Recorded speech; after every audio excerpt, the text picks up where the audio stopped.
Hello, my name is Donnie Jackson, and I will be giving an overview on attention deficit hyperactive disorder, better known as ADHD. ADHD is defined as a disorder marked by an inability to focus attention or overactive and impulsive behavior or both. It has been currently documented that 3 to 5% of American children and 2 to 4% of American adults suffer from some form of ADHD.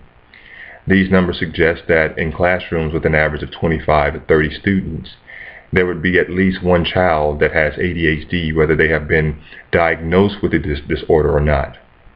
The numbers further suggest that in a business that employs up to 50 people, 1 to 2 employees will struggle with ADHD as well.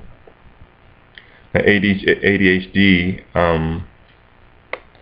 while it hasn't always been recognized or diagnosed or treated as much as it is now, doctors have always actually known about ADHD for some time. They didn't always call it ADHD though. Instead, they use terms such as brain injured, brain damaged child, hyperkinetic impulsive disorder, hyperexcitability syndrome, clumsy childhood syndrome, hyperactive child syndrome, hyperkinetic reaction of childhood, or minimal brain dysfunction, organic brain disease, nervous child, or attention deficit disorder.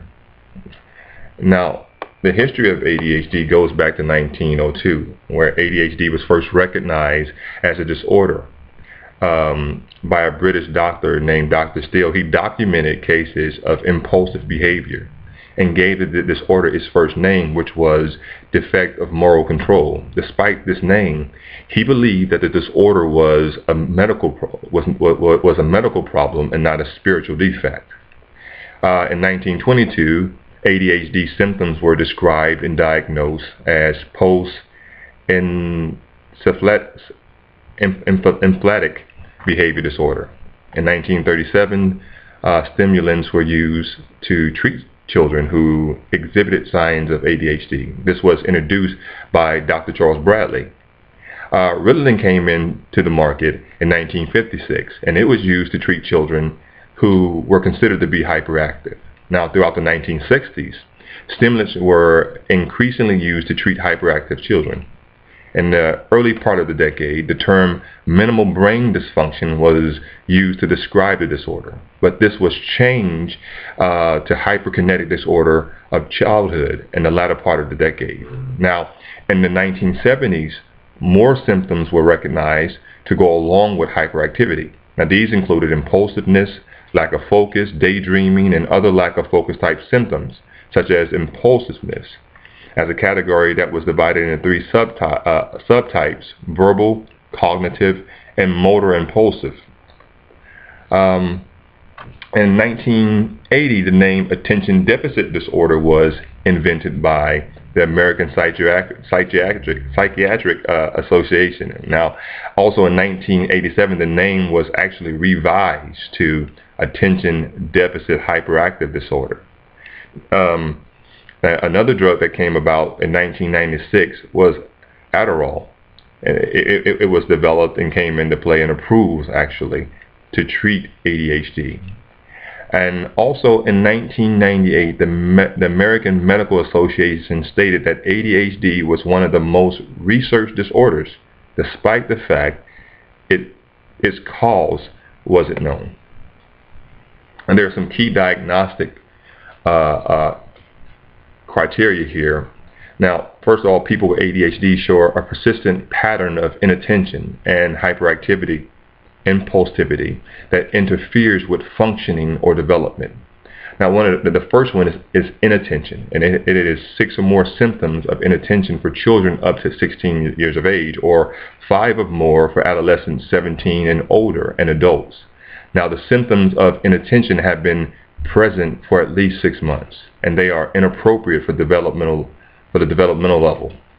Now, it often, in this particular aspect, inattention, one may fail to give close attention to the details or make careless mistakes. They have trouble holding attention on the particular task that they're involved in. They don't seem to listen when spoken to directly.